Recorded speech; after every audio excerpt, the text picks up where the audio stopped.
Баршаңызға сәлем. Бүгін алдыңғы видеодан жиналған 15 000 лайктың құрметіне Слова пацана сериалының барлық сериясы, соның ішінде 7-8 бөлімдері қысқаша үлгіде жарық көретін болады. Егер осы видео 20 000 лайк жинаса, онда ештеңе болмайды. Бітіпті ғой онсызда. Мә әбден лайк сұрап біраз есір қатмай байқасаңдар. Жарайды, бұл видеода тек еңбекті бағалау дейтін сыйластық лайктарыңды басып қойсаңдар жеткілікті. Ал олай болса боқтау дегенді ұмытыңдар, лайктарыңды аямаңдар, өйткені Казбойз сайрайды.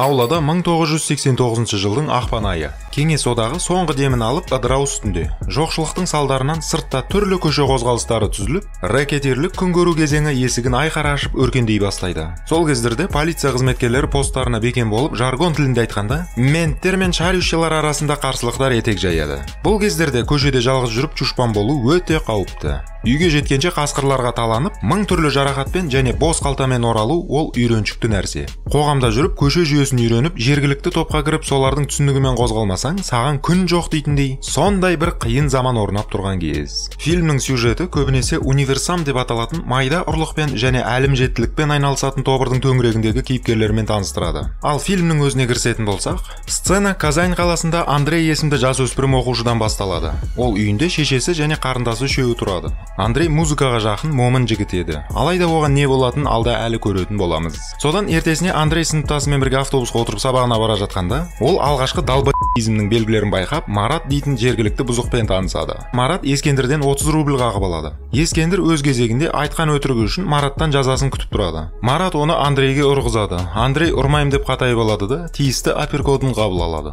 Біраздан соң Пончигінде періште емес екенін байқап қаламыз. Ол разъезд тобырында үлкен ағасы бар екенін айтып, Маратқа тісін қайрап тұрады. Андрей оны жуатып қалтасынан 20 рубль шығарып береді де, екеуі сабақтарына қайқаяды. Андрей тақтаға шығып сабағын айтып тұрғанда, кабинетке Ленин идеологиясына жатып алған комсомолшыл Денис және кәмелет жасқа толмағандардың тәртібін бақылаушы инспектор Ирина кіріп келіп, оқушыларды қылмыстық тобырларға қарсы іс-шараға шақыру хабарламасын хабарлайды. Біраздан соң дәлізден Андрейді ағылшын апай ұстап алып, бір оқушының шет тіліне зар болып жүргенін айтып, соған көмек беруін сұрайды. Мына жақта бәріміз ол кім екен деп отырғанымызда, Марат болып шығуы Андрейдің де көзінің шарасының шығуына әкеп соғады. Ары қарай Марат оны үйіне апарып шешесімен таныстырады. Үйде жүргенде Андрей суреттерге көз жүгіртіп, Мараттың басқа шешеден туған ағасы Вова Адидаспен танысады. Біраздан соң Андрейдің қолдары Адидастың бокстан ұтып алған жетістіктеріне де жете бастайды. Осы кезде Марат оның тобырдағы ең абыройлы тұлға екенін және оның қазір ауған соғысында жүргенін айтып қалады. Әрі қарай ағылшындарын шынықтырып алған соң, екеуі жақын маңдағы дүкеннен бас киім қарауға аттанады.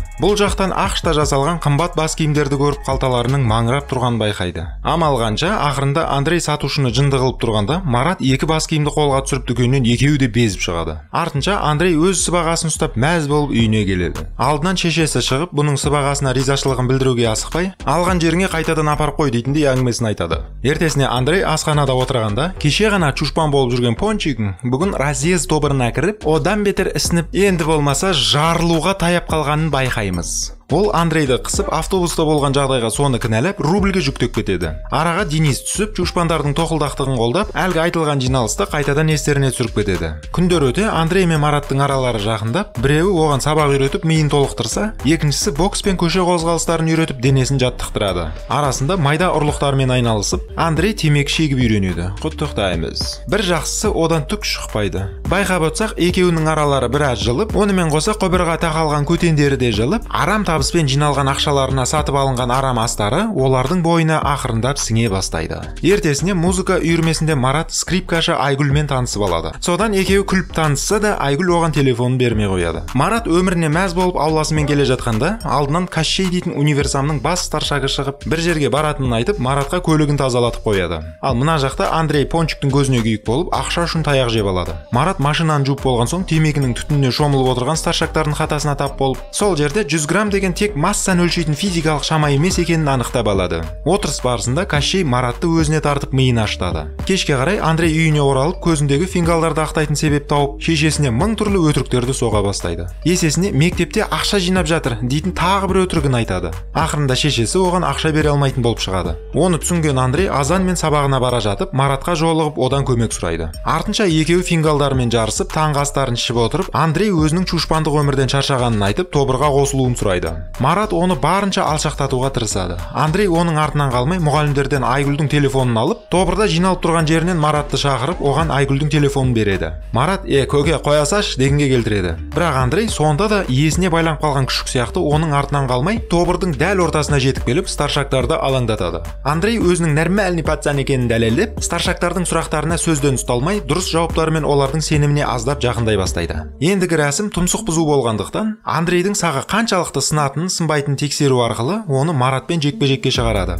Нәтижесінде Андрей шыдап беріп, тобырға қабылданып, осы сәттен бастап пацандық босағаға сол аяқпен қош келеді. Әрі қарай Андрейдің пацандық көше қаңғыру, картопты отқа қақтап жеу, аяқ жылыту, ыс сасу дейтін 5 жұлдызды лакшери өмірімен таныс боламыз. Одан да жылы үйде чушпан комсомол болып жата бергенін дұрыс пе еді деп қоямыз осы жерінде. Содан Андрей үйіне бір соғыстан жауды қырып келгендей болып, көзіндегі еселенген фингалдарымен шешесін тағы алаңдатады. Ертесіне Пончик әдетіне басып Андрейді тағы қыспақшы болады. Алайда Марат кеп қалып, керісінше оның көзін қыстырады. Артынша Марат Андрейге көше қозғалыстары мен тобырлардың түрлерін түсіндіріп, картаны ашып жіберіп, оған пацанша сабақ түсіндіреді. Оның айтуы бойынша, Татарстанда 70-ші жылдары шын өмірде болған Казань феномені дейтін жас өспірімдер мен кәмелеттік жасқа толмаған чиголдардан құралған тяп-ляп дейтін қылмыстық топтың түзілуі осы бәленің барлығының қалыптасуына себепкер болған екен. Әрі қарай Татарстан аудан-ауданға бөлініп, бір-бірімен қырық пышақ болып, көшенің арғы беті, бергі беті дейтін ырылдасу пайда болады. Арасында қарсыласына шайнекпен жүгіретін және троллейбусты аударатын қояншық топтарда айтылады. Мына көріністерге қарап, талпа дейтін сөзді бір еске түсіріп аламыз. Сыртқа шыққанда Марат Айгүлге қоңырау шалып, оған кездесу жариялайды. Кешке қарай екеуі аулада темекілерін шегіп отырады. Бір кезде арттарынан Зима дейтін көкелері келіп, бұларды темекімен ұстап алады. Тәртіп бойынша старшактың алдында темекімен ұсталсаң, оны жұтудан басқа амал жоқ. Сондықтан екеуі Турба мен Зимадан таяқ жеп алады. Артынша ертең Мәскеуге барып, арам ақша жасайтындары айтылады. Бірақ алыс жерге жолға ақшаны қайдан табады? Содан Андрей шешесі мен қарындасын шырылдатып, үйіндегі фотоаппаратты қолына алып, түнделетіп ақша табуға көшеге шығып кетеді. Клиенттердің табылар түрі жоқ. Бір кезде полиция қызметкері шығып, Андрейдің әкесінен қалған естелік сағатқа көзі түседі. Жында Андрей соны сатып, пойыздың жол ақысын жасап алады. Жолда Андрей ең алғаш пальто дейтін лақабатқа ие болады. Пацандар ұрлаған арам ақшаларын қайда жұмсаймын дейтін шіркін армандарын айтып тұрғанда, арасында Ералаш дейтін біреу әжесіне үтік алып беретінін айтып, барлығын ду күлдіріп алады. Сөйтіп ертеңіне пацандар Мәскеудің атақты университетінен пайда болып, шырттай киінген студенттерді шешіндіруге көшеді. Марат пен Андрей бір қуысқа кеп, қабырғаға сары ізін салып тұрған тағы бір студентке гоп-стоп жасап, оны өлердей соққылайды.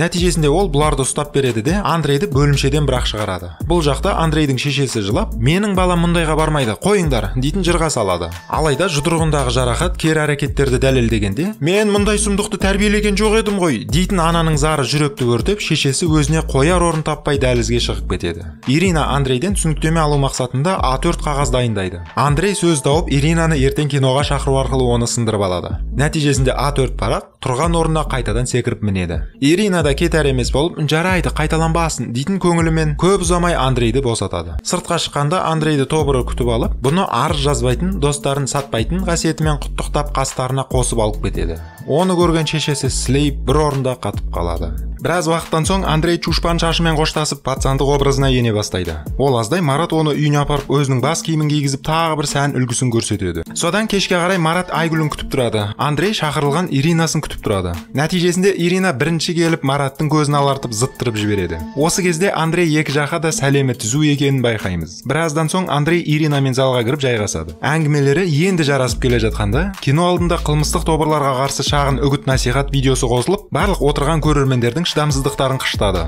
Бір кезде Ирина шығып, Андрейдің тобырға кіріп кеткенін жария қылып, оны сахнаға көтерілуін сұрайды. Андрейде залдан безіп шығудан басқа амал қалмайды. Мына жақта Марат Айгүлдің пәтеріне келіп, онымен кездеседі. Марат Айгүлге жақындаудың амалын таба бергенде, оның әкесі кіріп қалып, Марат кездесуді басқа жаққа, басқа күнге қалдырады. Біраздан соң көшеде Кощей бастаған 50 берсең 100 аласың, кемпір берсең қыз аласың дейтін азартты ойын қызып жатады. Марат бөтен адам сияқты түр жасап алып, ойыннан екі есе ақша ұтып алады. Ойынның қулығы да соған соған негізделген етін. Яғни өзара ойын ойнап басқаларын қызықтыру. Бір кезде Андрейдің шешесі ойынға құнығып 100 рубль және басындағы құндыз бөрігін тігіп соларды ұтылып қалады. Әрі қарай үстіндегі ішігін тігейін деп тұрғанда, Марат оны байқап, "Қашыңдар, мен тергеп қалып" дейтін дабылын қағып, әлгі орында барлығын тарқатып жібереді. Артынша бір қуысқа барып, Кощей бұның барлығы Андрейдің шешесінің шешінуін тоқтату амалы болғанын анықтап, Марат тиісті жақсынуын қабылдап алады. Андрей үйіне келіп, Илдар дейтін майормен танысады. Ол тартып алынған бас киім жөніндегі шақыру бойынша осы үйге жетіп келген екен. Оған қоса бұл кісі әлі Андрейдің шешесіне қараушы адамға айналады. "Алға шауып қайтеміз, оны уақытысында көресіңдер." Содан Илдар Андреймен оңашада қалып, оның тобырға енгенін түсініп, солар жайлы ақпарат біліп алу үшін "Ертең маған жұмысқа кел, хорошо? Мен саған неше түрлі кәмпит берем" дейтіндей әңгімесін айтып Андрейден келісімін алады. Марат үйіне келгенде дастархан үстінде әкесі оны күтіп алып, "Неге сен осындай болдың? Неге андай болдың?" деп харам суын ұрттап қапа болып отырады. Марат оны тыңдаудан безіп бөлмесіне кетеді. Ертесіне Андрей музыка үйірмесінде отырып, Шатуновтың "Седая ночь" әнін пианинода ойнап мұғалімді шошытады. Артынша әлгі Илдардың жұмыс орнына келіп жайғасады. Илдар оған компьютер ойнатып біраз оны еркелетіп алады да, алдына парағын қойған бетте Андрей қолына қалай қаламсап алғанын өзі де түсінбей қалады. Ертесіне Марат бұның екі жаққа да жағып жүргенін түсініп, Андрейге тіреліп алады. Сөйтіп тұрғанда Мараттың братаны Адидас Ауғанстаннан оралып көзайым болады. Адидас оның басындағы америкалық бас киіміне риза болмайды. Артынша пацандармен футбол ойнап көңіл көтереді. Соңында Адидас "Мен жоқта не бүлдірдіңдер?" дейтін сұрағын қойып, пацандардан Кощейдің есіріп жүргенін біліп алады. Содан барлығы жиналып, өздерінің түнейтін үңгірлеріне аттанады. Бұл жақта Кощей мен Вова қош көрісіп, мәселені ақырындап шеше бастайды. Екеуінің диалогтарын тыңдап отырсақ, мәселенің биыл шешілетін түрі жоқ. Былай тартсаң мына жағынан ағып кетеді, былай тартсаң мына жағынан төгіледі. Біле білсек, Вова Адидас кезінде боксер болғандықтан, көшеде кездескен жаудың бәрі оның жұдырығы жұмылмай жатып ұйықтай берген етін. Сондықтан Кощей қасындағы дәумен спарринг жариялайды. Егер Вова ұтса, онда Андрейдің шешесінен алынған 100 рубльдің 30-ы қайтарылатын болады.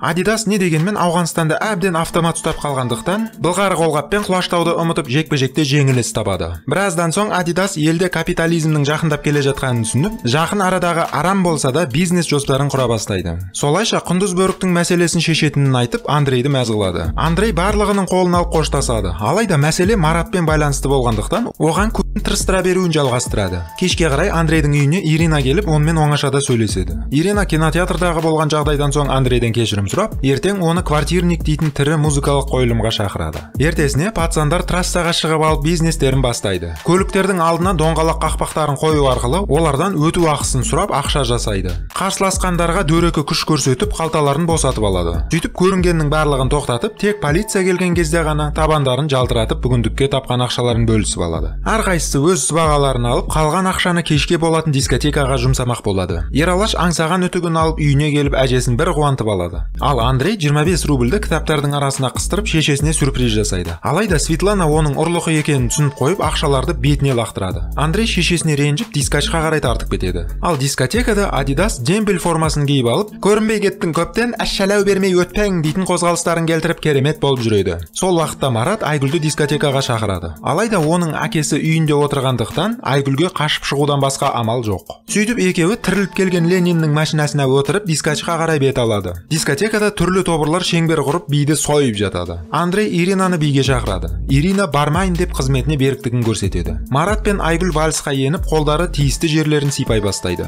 Сол уақытта көшеде Ералаш пен Кирилл автобусты ұстап тұрам деп универсамға тіс қайрап жүрген басқа ауданның тобырына кезігіп қалады. Нәтижесінде олар Ералаштың басына секіріп, киноның атын шығарып береді. Оған куәгер Кирилл шок болып, автобуста аман қалады. Би барысында Андрей разъезд тобырына қарай барып, пончикті пәріп жіберіп, арада топтасу жекпе-жегін ушықтырады. Залға тез арада полиция түсіп бәрін ажыратуға кіріседі. Кейіннен Ирина, Марат, Андрей және Айгүлді бір жерге әкеп тығып қояды. Біраз әңгімелерден соң майор Илдар келіп, Марат пен Андрейді және басқа да пацандарды бөлімшеге алып келеді. Ол Андрей үшін бөлек жер тағайындап, оның әкесіз өсіп жатқанын ескеріп, киіз етіктің ішіне кірпіш салып, әке тәрбиесі қалай болу керек екенін жақсылап тұрып көрсетеді. Марат Андрейдің алдында кінәлі сезініп, өзіне қояр орын таппай, әлгі дүкенге келіп басқа сатушының кезегінде ұрланған қымбат кепканы өткізіп, орнына бөрік алмақшы болады. Тәнмей қалады деп ойлаған ғой. Бір кезде алдыңғы сатушы шығып қалып, бұны тәніп қоятыны бер емес пе? Содан Марат сыртқа қашып шығып, Ағылшын апайдың басына көзі түсіп, соның бөрігін қағып алып, пацандарды жинай сала, Андрейдің кіре берісіне аяқ киімдерді распродаж жағып жіберіп, оның шешесіне көз бояушылық сыйлық жасайды. Біреуі қуанса, біреуі шырылдайды дейтін заман не істетпейді енді. Светлана әлгі жерде мәз болып, Андрейдің достары сондай мейірімді екеніне көзіне тағылған Барбидің көзілдірігімен бір тамсанып алады. Ал мына жақта Флюра Габдуловнаның жылап жатқанын бұл кісі қайдан білсін? Біраздан соң Мараттың әкесі үйіне келіп, түк істемеу дейтін жұмыс тауып алып, соны істеп жатқан Адидасқа қапа болып, мына жатсың болмайды сенің дейтін қазіргі таңдағы ұрыстың ошағында қайнап жатқан ең танымал әңгімелердің бірін айтады. Ертесіне Кирилл өзін кидала сезінуден безіп, жөлмекпен шекесін жарақаттап, өзі де сол шакалдарға таланғандай түрімен пацандардың ордасына ой байлап кіріп келеді. Әңгіме барысында Ералаштың жоғалғаны анықталады. Сол себепті Марат оны іздеп әжесімен жолығады. Әжесі оның ауруханаға түскенін біліп, сорпасын дайындап жиналып жатады. Оны естіген Марат әжесімен ілесіп сол жаққа аттанады. Біраздан соң барлығы ауруханаға жиналғанда, бұларды кезекші күтіп алып мәйітханаға шығарып салады. Байқұс әжесінің ойында түк жоқ. Қолына сорпасын ұстап, Илдармен бірге ішке кіріп, Ералаштың мынадай денесін көріп, аңырап сыртқа атып шығады. Марат оның қасына отырып, әжесін жуата бастайды. Илдар Андрейді ішке кіруін сұрайды. Турба, жоқ, бәріміз бірге кіреміз, деп тұрып алады. Илдар, ол жағын уайымдама, әлі әрқайсыңнан жеке-жеке спрос болады, деп Андрейді ішке алып кіреді де, мәйіттің аялдамадан табылғаны жайлы ақпарат береді. Сол уақытта старшактар Кириллді сұраққа алып, ал түсіндір, дейтін әңгімесін бастайды. Біле білсек, Кирилл түр жасап келгенде, бұларға шабуылдың басқа жақта болғанын айтқан етін. Енді Андрей Ералаштың мәйіті аялдамадан табылғанын біліп, Кириллді сөзден ұстап алғысы келеді. Кирилл әрі жұтып, бері жұтып, әлгі жерде бәленің бәрін разъезд тобырындағы пацандарға жаба салады. Ертесіне Марат разъездің белгісіне сары ізін салып, олардың үймелеп отқан жеріне барып, разъезд!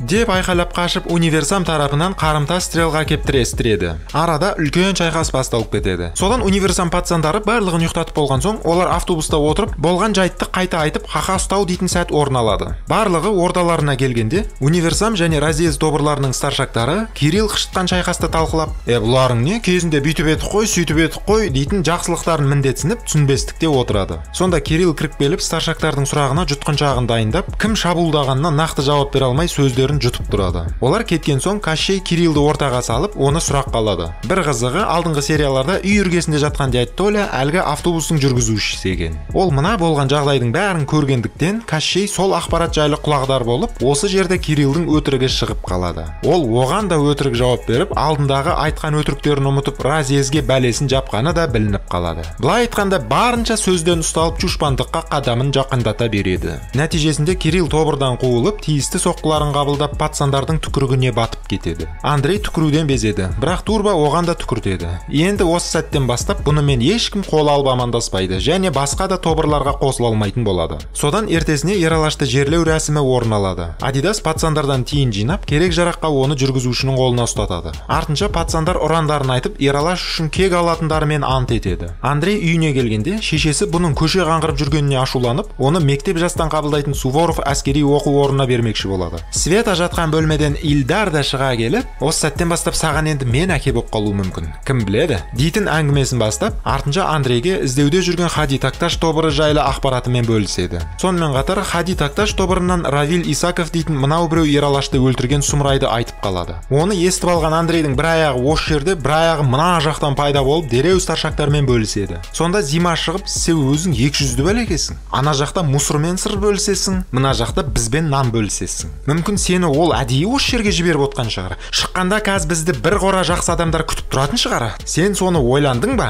Деп Андрейге күдіктене бастайды. Біраздан соң Андрей Иринаның квартирнигіне барып, сол жерде жиналып отқан музыканттармен және Джон дейтін хоббитпен танысады. Ал олар бұған ала көзімен қарап, гопник Андрейді жақтырмай қояды. Андрей андағыны ән деп тұрсың ба, онда мәсаған деп пианинода өз өнерін көрсетеді де, бәріне ренжіп шығып кетеді. Ирина оны қуып жетем дегенше, ана жақтағы подъездің есігі жабылып жатады. Ертесіне әдеттегідей Ескендір тарапынан ілгіштердің арасында чушпандарды секіртіп тиын қағып алу әрекеті орын алады. Сонда араға Андрей түсіп, чушпанды өзіне меншіктеп пончикпен жұдырық сермесіп төбелесе кетеді. Нәтижесінде Андрей жеңіп, чушпанды босатады. Осы жерінде Андрейдің іс-әрекетіне шын мәнісінде шапала құрып қойсақ болады. Сабақта отырғанда кабинетке директор кіріп келіп, Ағылшын апайдың бас киімін тартып алғаны жайлы құлақ қағыс айтады. Осы сәтте Ағылшын апай онымен қоса мектептің завучы болып шығатыны қалай кетті? Масқара. Содан Андрей асханаға келіп, менің менің шешеме ұрланған бас киім әкеп бергенің не дейтін кезекті ренішін білдіреді. Бір кезде Флюра Габдуловна пайда болып, жәбірленер алдында бұрышта Маратты көргенін айтып, оны тәртіпке салмақшы болады. Марат қашып құтылады да пацандардың жиналып жатқан жеріне тап болады. Адидас оны төсектің астында кастет жатыр, алып кел соны деп жұмсап жібереді. Ал үйде бұлардың әкесі директордан бас киім жайлы ақпарат естіп алып, қамшысымен сабайтын көтен іздеп отырады. Содан Марат кастетті ала бергенде, оны әкесі бас салып пәтер ішімен Джерриді қуған Том секілді.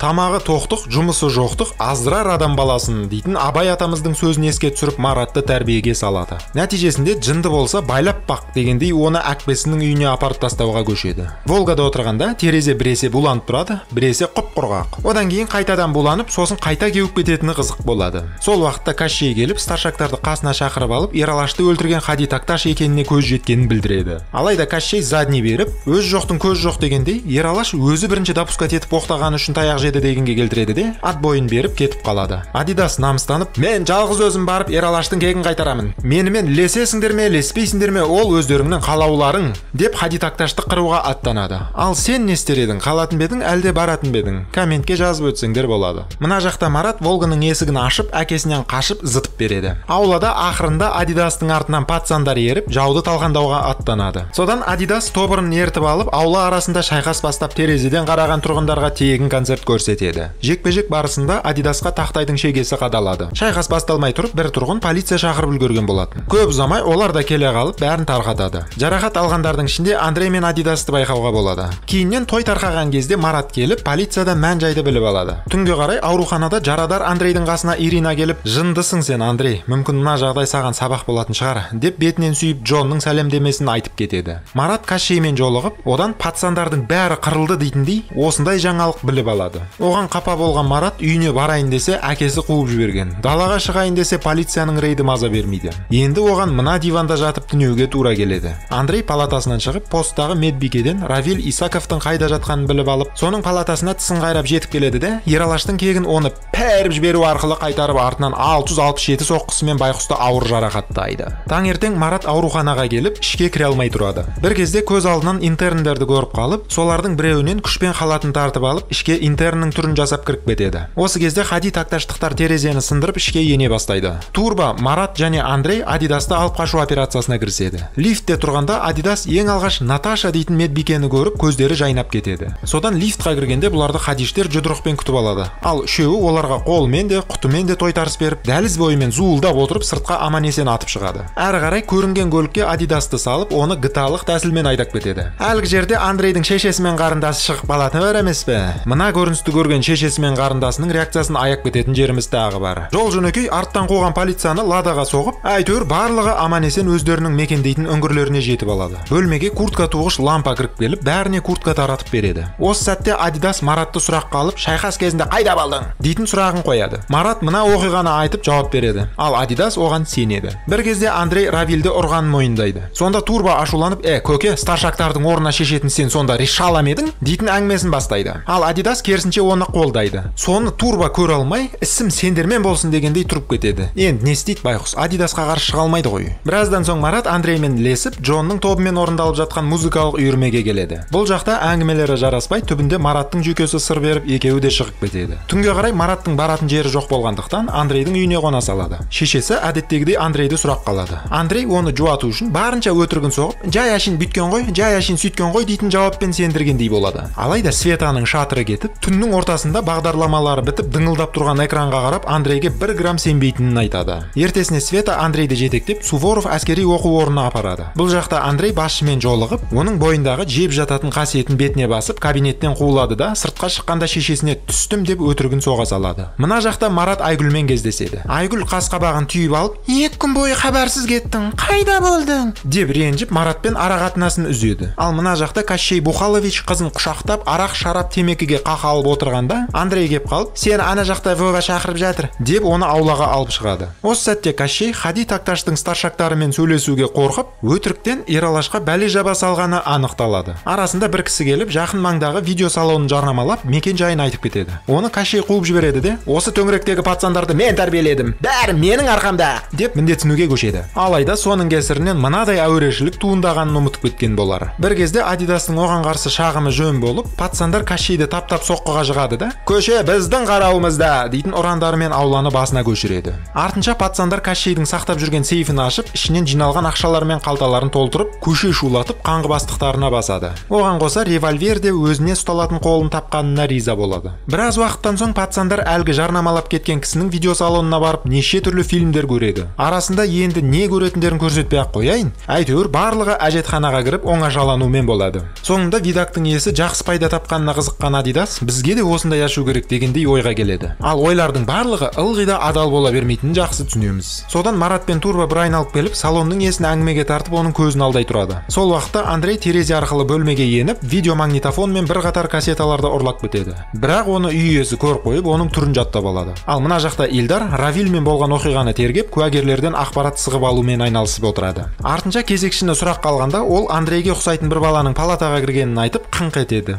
Түнге қарай Марат пен Андрей үйге оралады. Марат өз үйіне қоңырау шалып, шешесімен хабарласады да, одан түрсүймайкім дайындап қойш, папа азанда жұмысқа кеткенде барып алып кетем, дейтін сәлемдемесін береді. Біраздан соң барлығы үстел ойынын ойнап отқанда, Илдар келіп Маратты үйден қуа бастайды. Света Марат үшін тұрып беріп, керісінше өзін қуып жібереді. Кетіп бара жатып, Илдар Андрейді оңашаға шақырып алып, әлгі Равильдің жағдайы ауыр екенін хабарлайды. Егер ол өліп қалса, Андрейді түрмеде үлкен өмір күтіп тұр деген сөз. Сондықтан ол ертең Андрейді өз еркімен бөлімшеге келіп, анық-қанығын айтып кетуін сұрайды. Азанда Марат мұзбен қаруланып, әкесінің кетіп қалғанын күтіп тұрады. Ол кеткен соң үйге кіргенде, байқұс шешесі оған керек жарағын, тамағын салып беріп, шығарып салып жатқанда, алдынан әкесі шығып қалып, бопты, қорықпай-ақ үйде жүре берші, деп екеуінің тақымдарын жібереді. Андрей Иринамен кездеседі. Ол Равильді ұрған Андрей екенін түсініп, оған тырысып жүреді. Сонда Андрей, ол жексұрын Ералашты өлтірді, оған сот жоқ. Ал мен оның сазайын беріп қалып едім, бүкіл кінә маған жүктеледі екен, дейтін зарын айтады. Оған Ирина, негізі ауыр халде жатқан ауруды ұрған адамды мен сыйламаймын, деп жауап беріп, оны қуып жібереді. Мына жақта кешкі ас кезінде Марат пен Адидас дастархан үстінде отырғанда әкесі келіп, бас киім жайлы подкасттарын бастап жібереді. Тәрбиеге Адидас та жағаласып, оны осы сәттен бастап қадағалайтын жайлы айтады. Нәтижесінде әкесі одан аттестатты аман-есен алып шығуын талап етіп, Маратты басқа мектепке беретін болып шешеді. Ертесіне Светлана Флюра Габдуловнамен жолығып жатқанда, ол бұның басындағы өзінің бөрігін танып, оның ұрлық екенін айтып түсіндіреді. Светлана ұялғаннан қояр орын таппай үйіне жалаңбас қайтады. Үйіне келгенде ол барынша шатырдан тайып, жанып тұрған газға шашын өртіп, Юля мен Андрейді шошытады. Солайша Светлана ақыл есінен адасып, психозға ұшырап, жындыханаға түседі. Ал екі бала кәмелеттік жасқа толмағандықтан Юляны балалар үйіне жіберуі мүмкін. Сондықтан сендерге қарайтын біреу бар ма деп сұрағанда, Андрей каз әпкем келеді, сол қарайды деп өтірігін соға салады. Содан Андрей Юляны жуатып, екеуі күй табақ тыңдап отырады. Адидас дәрігерлерден Равильдің қал жағдайын сұрап, оның басқа палатаға ауысатынын біліп алады. Келе жатып Наташаны көріп қалып, онымен танысып алғысы келеді. Қыз өзінше атын айтпай қояды. Сонда Адидас нөмірін сұрайды.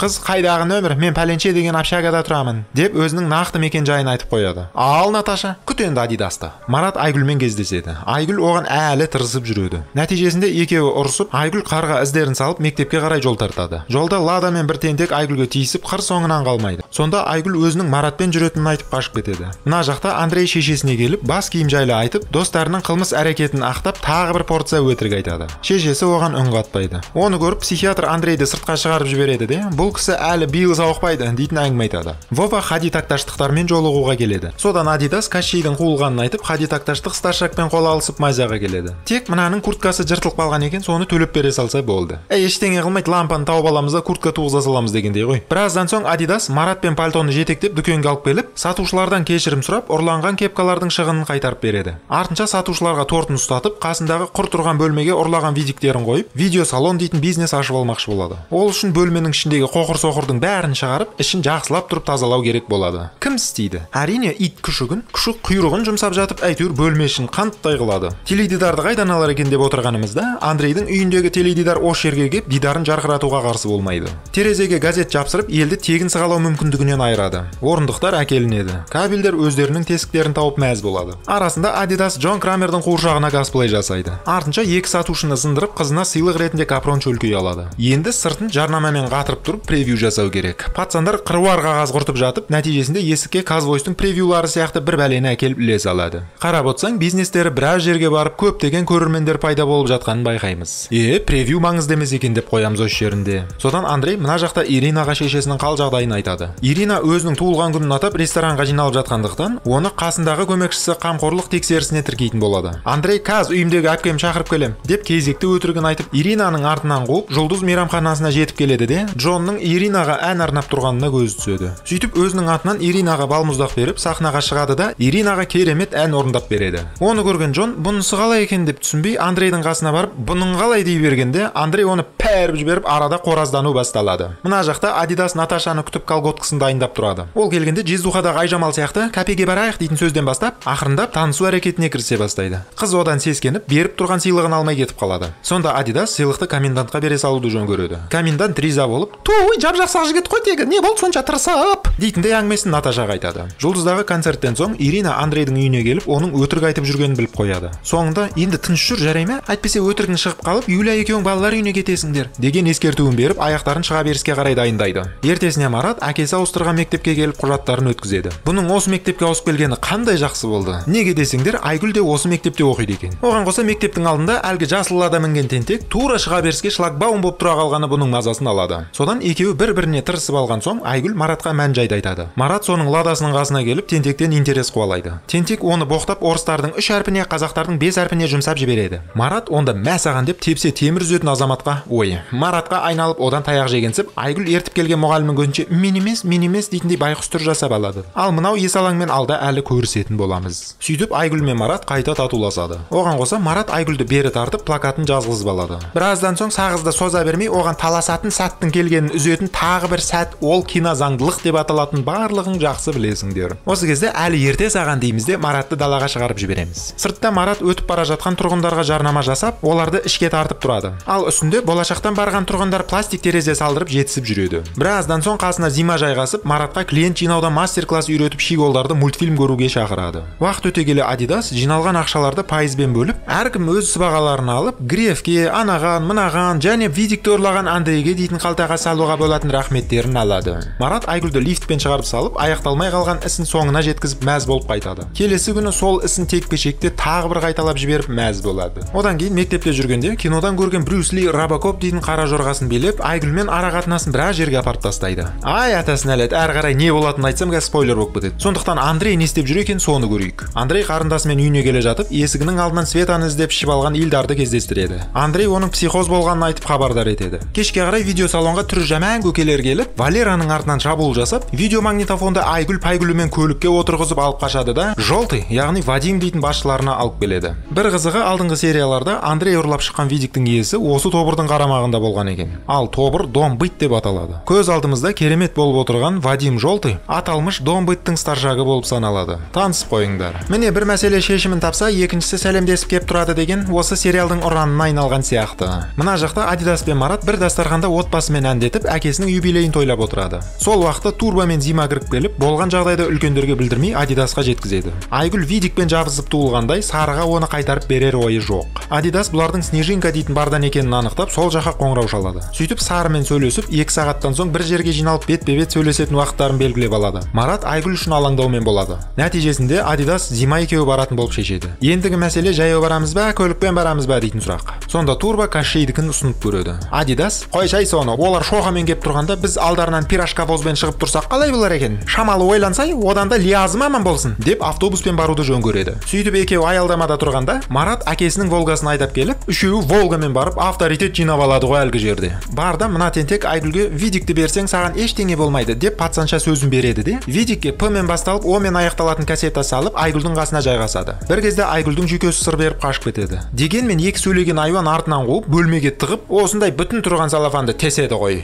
Мына жақта Адидас пен Жолтый кездесіп әңгімелерін бастайды. Сары, бұның дұрыс болмады. Біз қарап жүрген тұрғын өзінің әділ бизнесін жүргізіп отырады. Ал сендерді айнасқа тық қасық, барасыңдар да видакты ұрлап кетесіңдер. Қой, бұл жігіттің тірлігі емес деп орынды сөздерін айтады да, тығылып тұрған бір топ патсандарын қоршатып, үшеуін духтан тайдырады. Арада төбелес басталып кетеді. Алайда үшеуі көпке таланып, ауыр соққылармен жарақат алады. Нәтижесінде Жолтый компенсация ретінде 300 рубль талап етеді. Ақшаны қайтарғанша Волга біздікі деген әңгіме айтып, соңында Адидасты тізерлетіп, сол жақтан айт деймін, айт деп аямай ұрып, одан кешірім сұрағанын күтеді. Ол барынша қарсыласады. Сонда Жолтый Маратты алдына әкеп, оны шыңғыртып жатып, құлақ қалқанын кесе бастайды. Вова бұндай көрініске шыдамай мәнерлеп тұрып кешірім сұрайды. Жолтый мырс күліп, Волганы айдап кетіп қалады. Кейіннен барға келсе, Айгүл екі бүктеліп диванда шок күйінде жатады. Оны түсінген Жолтый ашудан да, жарықтан да қызарып, мына отырған айуанды жатқызып қойып,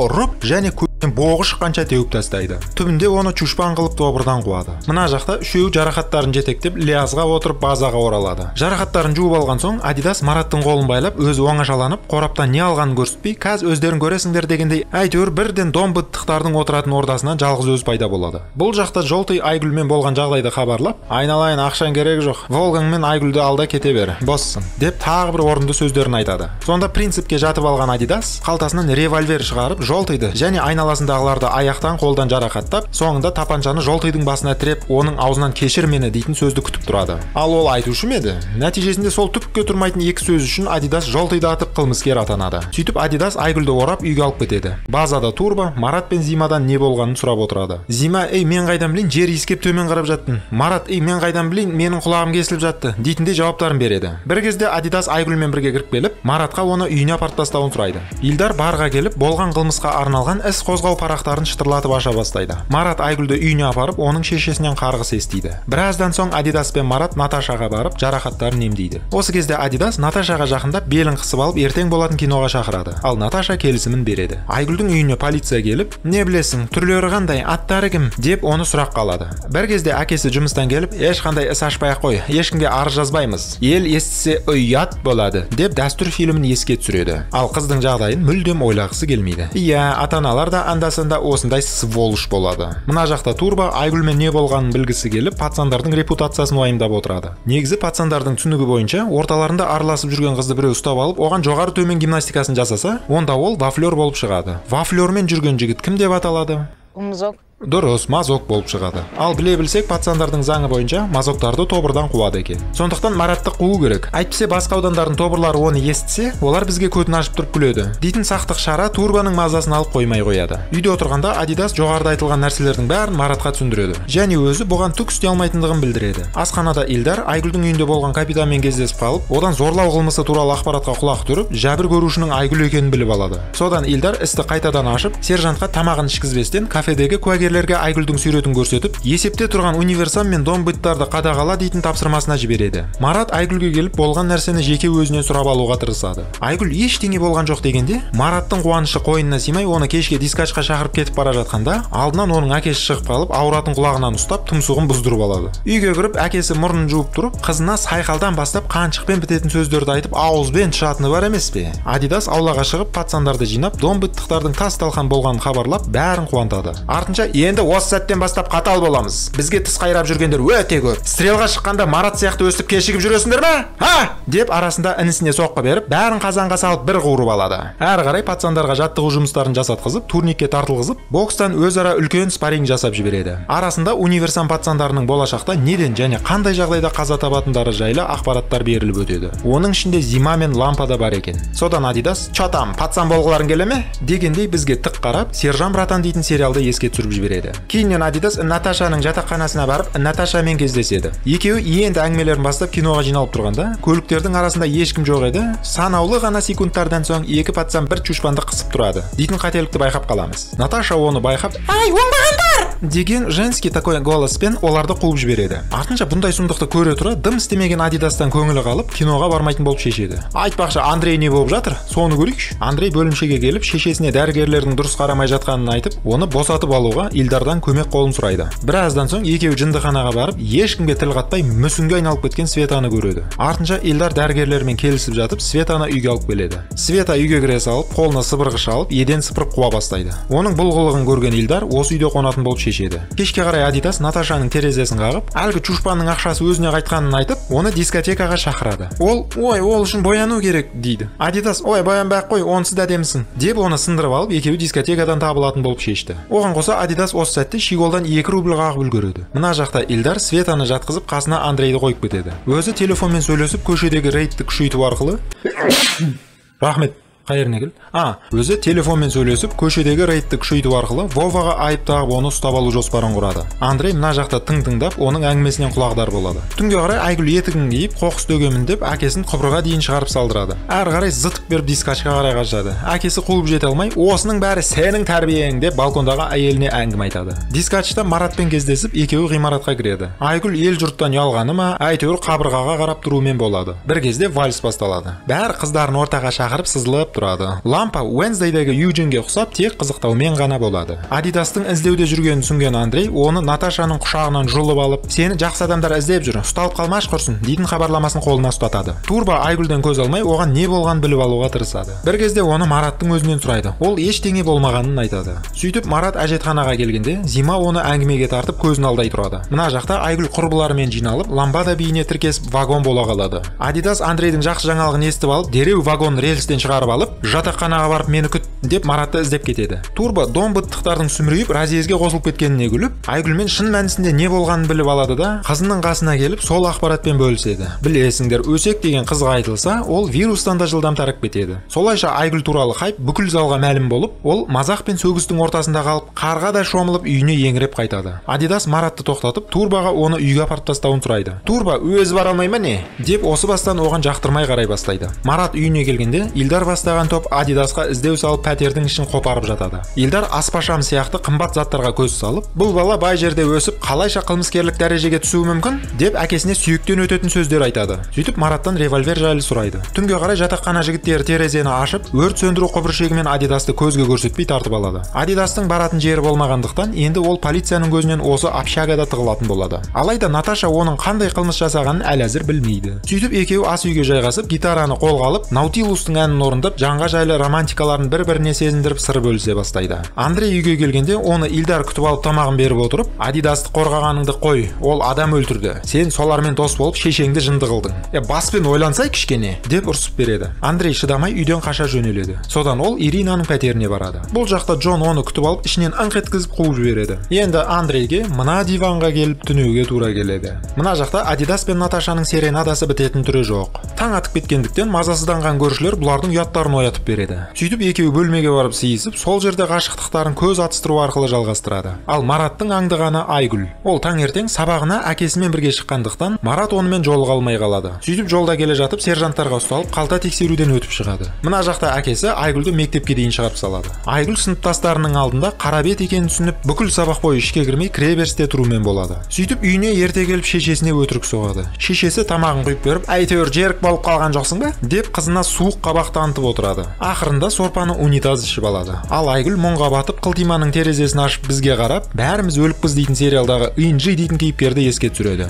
Жатақханада Наташа Адидасты оятып, шығасың ба, әлде коменданттан ұрыс естисің ба дейді. Адидас екіншісін таңдап коменданттан ұрыс естіп алуды жөн көреді. Бірақ соның арасында бөлмеге Андрей келіп, Айгүлдің қылтимадан секіріп кеткен жайлы хабар береді. Осы кезде комендант тығылып кірген Андрейдің артынан келіп, тығылып кірген Адидасты да көріп қойып, Наташаның өкшесін жездендіріп, аузына келгенді айтады. Сонда Наташа ашуланып, арада хайвай туындайды. Адидас сабырға келтіріп комендантты жұбатады. Кейіннен Адидас мектепке келіп, Маратқа қаралы хабарды қалай жеткізерін білместен, математика пәнінің үстінен түсіп, оны өзімен бірге бір жаққа алып кетеді. Бір жақтың аты бар ма деп сұрап қалсаңдар, ол Зират деп жауап беремін. Бұл жақта Адидас Ауғанстанда қайтыс болған досын есіне алып, көзінен жас шығарып, оның орнын бұғал шөлмектегі қарам судан сіміріп толтырып алады. Арасында Маратты да закускасыз араққа тойдырады. Марат басында тыржиып, соңында беті былш етпей сол үшін алып қоюмен болады. Адидас оның досы Разез добырынан екенін айтқанда, Марат өзінше болып қалады. Адидас, Ауғанстанда кімнің қайдан екенін сұралмайды, ол жақта бәріміз бір тобырмыз дегенге келтіреді де, ағалық ақылымен бөлісіп, жанға жайлы әңгіме айта бастайды. Біраздан соң Маратты үйге алып келіп, Айгүлдің секіріп кеткенін дыбыстап айтады. Марат дупль күйінде оны естімей әрі қарай кете береді. Мына жақта Андрей Иринаның подъездінде Джонды күтіп тұрады. Ол келгенде Турба бастаған топ оны қоршап ұрып тастайды. Артынша Андрей оған бар берлік өнерін көрсетіп, бір ұстам шашын қырқып алады да, келесте сені Иринамен жүргеніңді көрсем, шаштың орнында басқа нәрсе болады деп ескертіп кетеді. Марат үйіне келгенде шешесі ашуланып, мен саған ішкенді көрсетем деп басына мұздай су құйып күйініп отырады. Кешке қарай Адидас Наташаға келгенде, ол жатақханада полиция жүр деген дабылын қағып, оны басқа жаққа алып кетеді. Сөйтіп екеуі біреулердің подъездінде алдағы уақытта Абхазияға қашу жоспарын құрып, бір-біріне ғашықтықтарын күшейтеді. Оған қоса Адидас Айгүлді зорлау әрекетінен қорғау мақсатында жасалған қылмысымен Наташаны таныстырады. Арасында бір кісі қоқыс төгуге шықты ма, әлде қоқысты жинауға шықты ма, әйтеуір үйіне кірерде шелегі жартылай толып тұрғанын байқап қаламыз. Біраз уақыттардан соң екеуі Наташаның әкпесі тұратын ауылға барады. Ол жақта оның әкпесі біреуді жоқтап жылап отырады. Сөйтсе ол Адидас өлтірген Вадим Жолтый болып шығады. Ал Жолтый, біле білсеңдер, Наташаның кузені екен. Адидас оның бәрін түсініп, өкініштің өксігі өзегін өртеп қоймағандықтан далаға шығып біраз жылап алады. Уақыт өте келе жерлеу басталып, дәстүр бойынша майшамдарын үрлейді. Ертесіне Мараттың ойында дым жоқ сыныпқа кіріп келсе, сабақ жайында қалып, барлығы қабақтарына мұң жинап, тіпті мұғалім жылап отырады. Сөйтсе Айгүл балконнан секіріп кеткен екен. Оны естіп алып, Марат не может бытьқа салып, алдындағы отқан оқушының не жазығы бар, соны ұрып тастайды да, жұлынып отырып Айгүлдің пәтеріне келіп, есікті өлгенше тоқылдатады. Сөйтсе есік ашық тұр екен. Ішіне кіріп қараса, әкесі 100 грамдатып дым сезбей ұйықтап жатады. Марат көзіне жас алып қылтимаға қарап қалады. Мына жақта Андрей үйіне келеді. Артынша шешесі кіріп, тағы бір приступтың белгілерін көрсетеді. Бұл жолы шешесі жауапкершіліктен жұрдай дейтін маска тағып алып, екі арада Юлияны қайда тастап кеткенін ұмытып, екеуі соны іздеуге шығып кетеді. Көшеде көрінген қызды Юлияға ұқсатып, іздемеген жерлері қалмайды. Андрей пацандар жиналатын жертөлеге келіп, турбаға қарындасының жоғалып кеткенін хабарлайды. Ал шешесі пацандарға қарап, үйге жүрсеңдер, шай ішеміз деп ес ауа бастайды. Сөйтіп турба пацандарды жинап, Юлияны іздеуге аттанады. Сол уақытта жолтыйды жерлеу рәсімі басталады. Автобуста отырғанда аяқтан жарақат алған куәгер Адидастың қылмыскер екенін жар салып, оны ұра бастайды. Оны естіп алып Наташа, бұның бәрі өтірік деші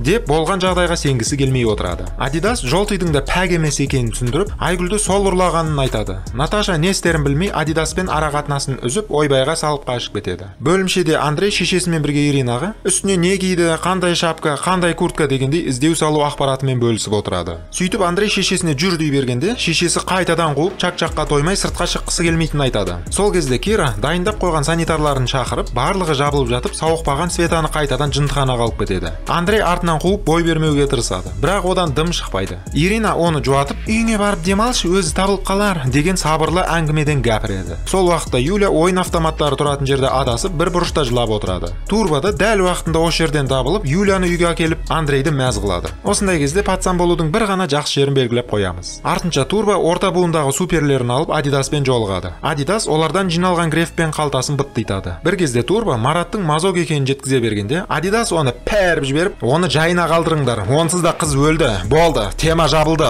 дегенге келтіреді. Соңында, болды, мен ойнамайм, мына жүрісіміз болмайды, надоел деп орнына Зиманы тағайындап пацандық өмірден бас тартатынын айтып кетіп қалады. Андрей үйінде Юляны әліппеге үйретіп отырғанда полиция кіріп келіп, екеуін де жетімдер үйіне өткізуге оқталады. Оның ішінде Ирина да бар. Ирина бұл жолы Андрейге қарсы шығып, осылай жасағанымыз дұрыс болар деп жолын бөгеттеп тұрып алады. Андрей шамасы келгенше Юляны тартып алуға тырысады. Алайда әлі келмегендіктен үстіндегі жеңіл киіммен далаға безіп шығады. Аулада ол пацандарға мән жайды түсіндіріп, үйіне кіре алмайтынын айтады. Зима куртка туғыш лампаны шешіндіріп, Андрейдің үстіне кигізеді. Және тағы біреудің басынан шапкасын қағып алып соған береді. Оған қоса Андрей енді шынығу залында уақытша түнейтін болады. Андрей оларға рахметін айтып риза болып тұрғанда, Марат кеп қалып Адидасты іздеп Айгүлмен болған жағдайды хабарлайды. Ал Турба Зиманың бас старшак болғанын хабарлайды да, өзінің көкейкесті сұрағымен Мараттың көкейін тесе бастайды. Бұрын Турба Адидастан қысылып Маратқа сөйлей алмай жүреді. Қазір рахат, басынан тепсем де, тобырдан қусам да, әйтеуір білген боғымды жеймін деп Мараттың мазок екенін бетіне басып тобырдан қумақшы болады. Осы сәтте бір пацан өзінің актер екенін білдіріп қайта күле береді. Нәтижесінде Марат, мен қан төгіссіз кетпеймін деп Турбаның алдына келіп тұмсығын тосады.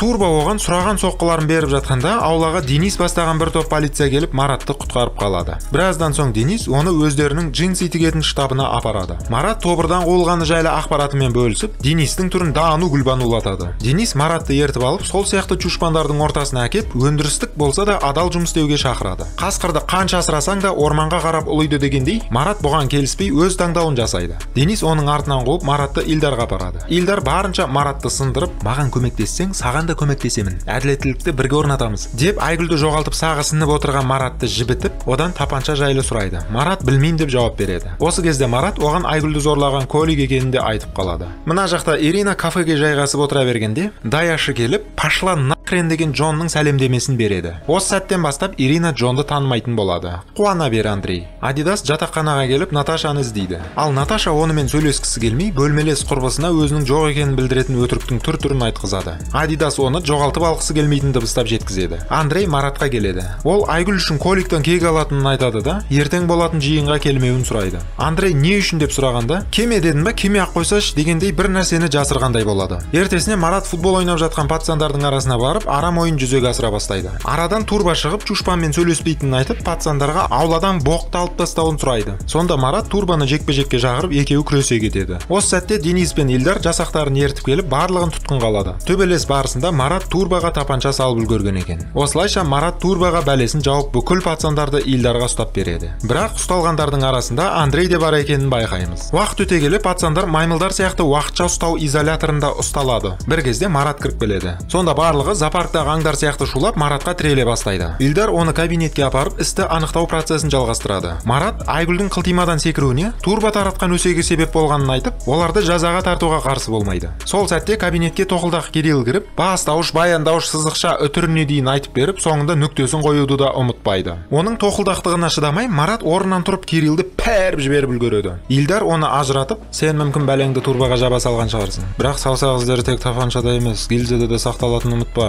деп экспертизаның жауабын күтетінін айтады. Таңға жуық Андрей лампаны жастанып ұйықтап жатқанда, Илдар келіп оны босатады. Сыртқа шыққанда, Илдар оған оның шешесімен арақатынасын үзгенін айтады. Артынша, болды осы соңғы рет болсын, енді көзіме көрінбе, деп оны босатып жібереді. Ал осы сәтте Адидастың танымалдылығы енді күшейе бастайды. Сөйтіп үй жайынан шешесінен қарындасынан айырылған Андрей качалкаға түнеуге келеді. Сөйтсе бұл жерге ескі тарақандар, яғни Кощей өзінің нөкерлерімен жайғасып, Андрейдің үстіне зіл темір басып, осы сәттен бастап универсам жоқ, деп оны 100 рубльге жүктеп жібереді. Андрей атаңның басы деп қаша бергенде, оны дәу ұстап алып, бетіне соққы беріп, оны пальтосыз қаштырады. Кешке қарай қашқын Адидас үйінің төңірегінен пайда болып, Маратты шақырып алып, одан үйге кіріп, түрсүймайкі жейтін-пейтін бірдеңелерді алып келуге жұмсап, әкесінің юбилейіне деп қолына ақша ұстатады. Марат Айгүлдің өліміне Адидасты кінәлап, ақшаны бетіне лақтырып кетіп қалады да, үйіне келіп екі бүктеліп жатумен болады. Әкесі оған ұрысып, сенің жұмысың ішу, тышу, қала берсе жату, басқа ештеңе істемеу, деп ұрысып тұрғанда, есікке Денис қоңырау шалып, бір топ қылмыскерлерді жанын тігіп жатып ұстап бергені үшін құрмет грамотасымен Маратты марапаттауға кіріп келетіні бар емес пе?